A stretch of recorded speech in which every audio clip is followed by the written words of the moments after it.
Okay, so first of all, the speed of light is the rate at which light wave travels through various materials. In particular, the speed of light in a vacuum has now been determined to be exactly 299,792,458 meters per second. The speed of light is regarded as a fundamental natural constant. It is the universal limiting velocity, serving as an upper constraint in signal transmission speed, as well as the speed of the material particles. In the famous relativity equation, E equal to mc square, the speed of light, which is c, is a constant towards the mass m and the energy E. Hi, I am Nurul Ain and I will explain how speed of light is measured and determined. The first observation was made by Olaus Romer in 1676 by observing the eclipses of Jupiter as his reference. And the next observation was made by James Bradley in 1728 by observing the stellar aberration as a clear displacement of stars due to the movement of Earth around the Sun. And the third observation was made by Armand Fizeau in 1849 using a beam of light reflected from a mirror that was placed 8 kilometers away. The beam was aimed at a rapidly rotating medium. And since meter has been defined in 1983 by international agreement, this makes the speed of light is explicitly 299,792,478 meter per second. Current research on approaching the speed of light. In 2019, two astrophysicists John Hakila and Robert Nemiroff published their findings about demonstrating that gamma ray burst blasts may exceed the speed of light in surrounding gas clouds while remaining true to Einstein's theory of relativity. Related theories regarding a matter moving at the speed of light.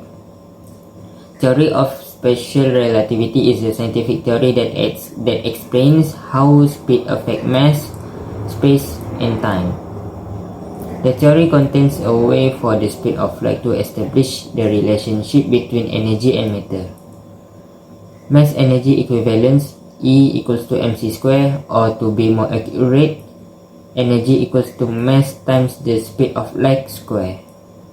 And good morning, I am Muhammad Najihi, and right now I am going to briefly explain why it is impossible to move in the speed of light. As we already know, speed of light is always constant, no matter what the spec it is. It means even if we manage to travel in half the speed of light, as the observer, such as I am, will still perceive the speed of light at its full speed. To put in example, let's say this person is moving in half the speed of light. At some point, maybe we thought that light might pass us because we are traveling at half of its speed. But because light is always constant, even if this person is traveling in half the speed of light, light doesn't pass through it, but instead he still perceives it at the speed of light in its full speed, which is 3 times 10 power of 8. What happens if we break the light speed barrier? As we know that in our universe, nothing can travel faster than the speed of light, which is almost 300,000 kilometers per second, not even light itself. The phenomenon when a speed exceeding light speed barrier is called superluminal. According to the special relativity theory, the superluminal motion will cause the time dilation. The closer the speed to the speed of light, the closer the time rate to zero. Lifespan of a person will increase to thousands of Earth years due to time dilation, although the subjective lifespan will not thereby change. Although the speed of light is unbreakable, the speed of light in the medium will be break.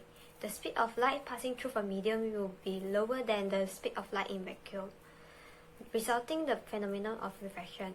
People found out that when a charged particle has a slower speed than speed of light in vacuum passing through a medium where the speed of light is lower than the charged particle in that medium. The molecule surrounding will be polarized and emitting a radiation due to the excited molecule dropping back to ground state quickly. In fact, this is equivalent to a sonic boom. The radiation produced is usually in the form of visible light, called Cherenkov radiation, which is discovered by a Soviet physicist, Pavel Cherenkov.